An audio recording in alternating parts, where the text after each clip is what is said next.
Good evening and salutations, my GH fans. So, let's get the people out the way that contribute absolutely nothing to this episode, but was just there for the sake of being there. Well, Carly and Sunny. I was going to sit there and say Michael and Willow, but their importance was there towards the end of the episode. That's when they actually start to matter. But yes, Carly and Sunny was there, and it really wouldn't matter if they weren't there. 1 second. Okay, so yeah, Carly and Sunny was there, but again, it just really didn't matter. Alright, let's start with Julian, because I feel like at this point, I was really starting to lose respect for this character, to be honest. Hell, at this point, I think it would have been better if he just would have just been back in the mob. Because if he would have been back in the mob, he wouldn't have had to sit there and worry about Sunny. He wouldn't have had to sit there and worry about Nell, out of all people, sitting there taking down Julian and pretty much, telling him what to do. I mean, I understand the whole, he wanted to go straight for the kids and everything like that. Well, let's be honest.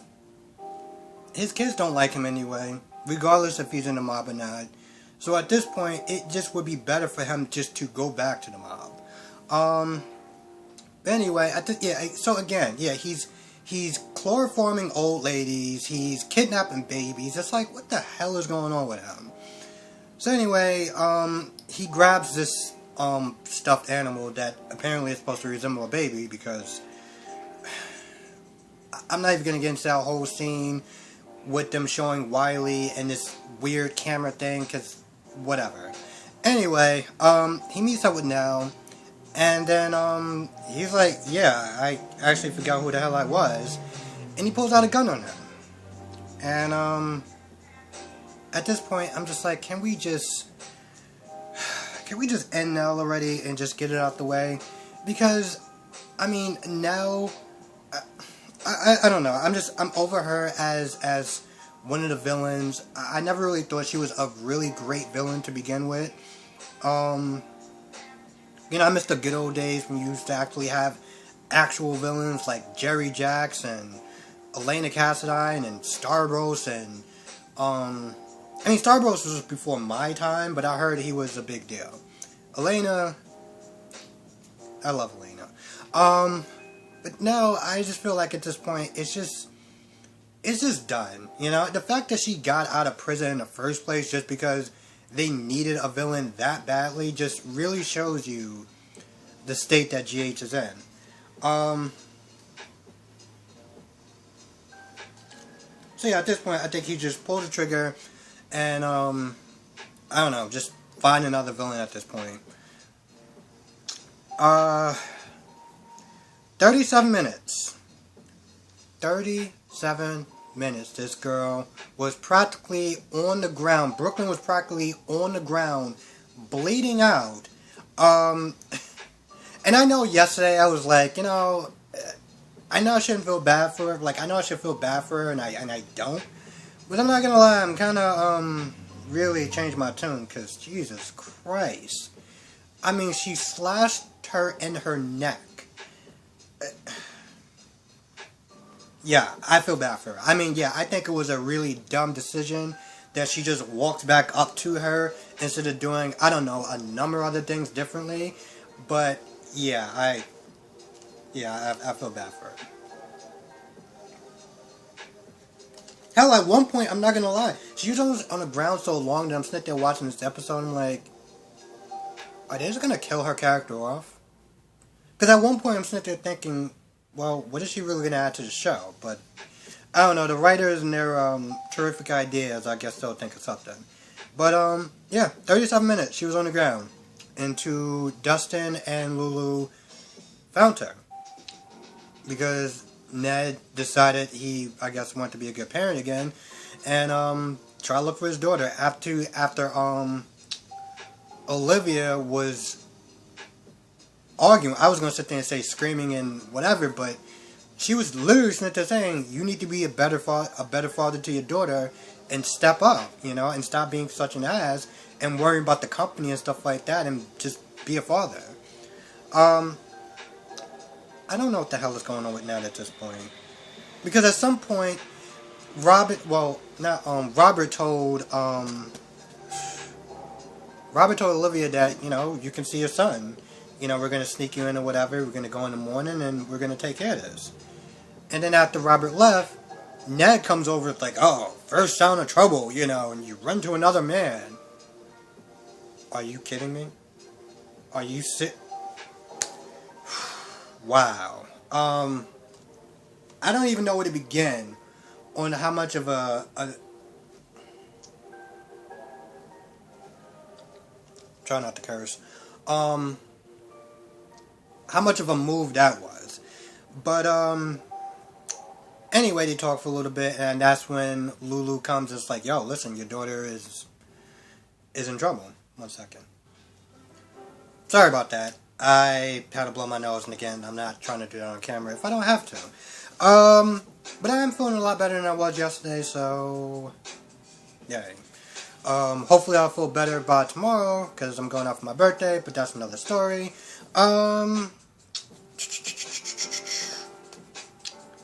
Well, let's see. Lucy was having a conniption fit. I'm not gonna lie, I kind of like really lowered it at that point, because I couldn't deal with Lucy and her just, I don't know, her conniption fit. It just got annoying.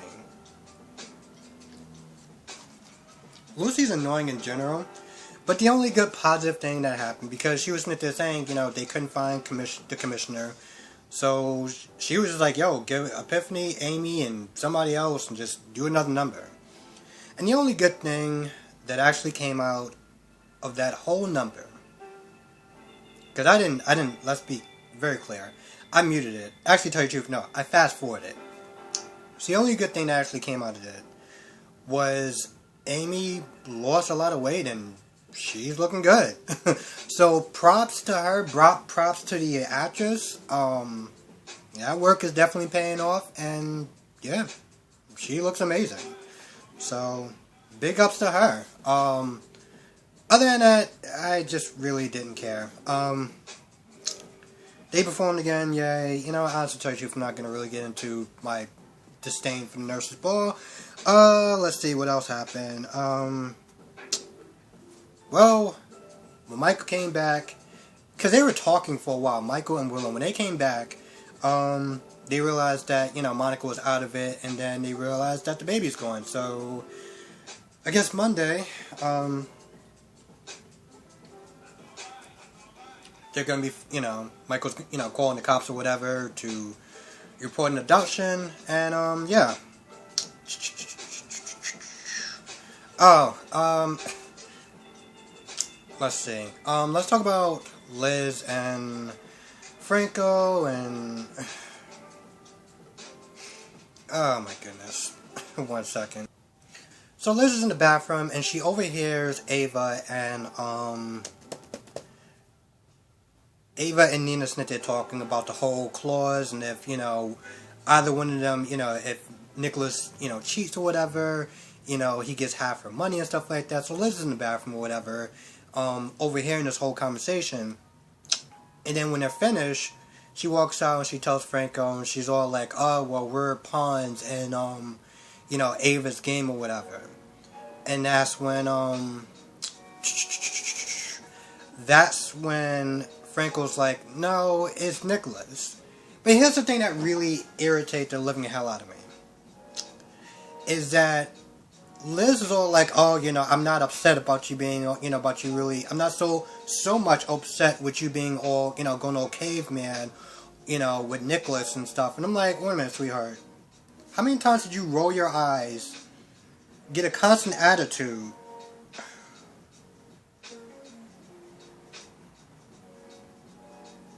How many times do you constantly get an attitude? 1 second. How many times do you constantly get an attitude when Franco was sitting there talking to Ava? She always rolled her eyes. She always gave her the death stare. But you want to sit there and talk about how he's being jealous and acting like a caveman? Yeah, okay. Wow. So anyway, I guess they're gonna compare notes next week, and they're gonna argue about it because, well, Liz is gonna sit there and say, no, it's Ava, she's the bad one, and Nicholas is the... I honestly tell you, at this point, I just don't really care. Because here's the thing. I feel like, even with Liz and her ice in this manner, she's not wrong, you know? Ava is planning on doing stuff like that, like, as far as, like, using them as pawns or whatever, she is doing that. Hell, even Nina was like, yo, I don't know what y'all doing, but Franco's my friend, so what's going on? She is half right about that. Liz is half right about that, but I feel like she's just going to sit there and argue with Franco for the sake of her character just taking this new icy stance, and I'm going to be honest with you, I really do not like it at all. I'm sitting there looking at my notes, and I'm looking... Because I put Carly and Sunny, and I put like a frowny face, because I'm just like, what's the point of them even being there? You know, what was the point of them being there? But yeah, that's really about it. There's not really a lot else that happened, and I feel that's relevant. So yeah, that's actually gonna do it. I'm just... Yeah, so that's actually going to do it. Thank you so much for watching. Really appreciate it. Let me know what you think about this week's episode. What do you think is going to happen next week? Do you think that, you know... I mean, this is just my prediction. I don't think that Julian's going to shoot now. I think they're going to fight for the gun. I think this is going to be one of those soap opera cliches where they're going to fight for the gun. They're going to be close to each other. The gun's going to go off. And Julian's going to want to be shot. That's what I think. But let me know what you think. And the reason why I say that is because, the actress that plays now has gotten so many different awards for her being a best villain or whatever, that they're just not going to kill her off. And it's kind of a shame because, I don't know, I'm over it, you know? I really think that they need a better villain at this point than Nell. She's been around for way too long. And I don't even think that she's really that good of a villain. I mean, they let her off because they were overcrowded. She literally killed someone, tried to kill someone else, and all her other stuff, and yet they just let her out of jail. Come on, seriously? So, anyway, that's going to do it. Let me know what you think in the comments below. Let me know if you think that Julian is going to shoot her, if she's not. Again, thank you so much for your support, and I will catch you in the next review. Have a good weekend.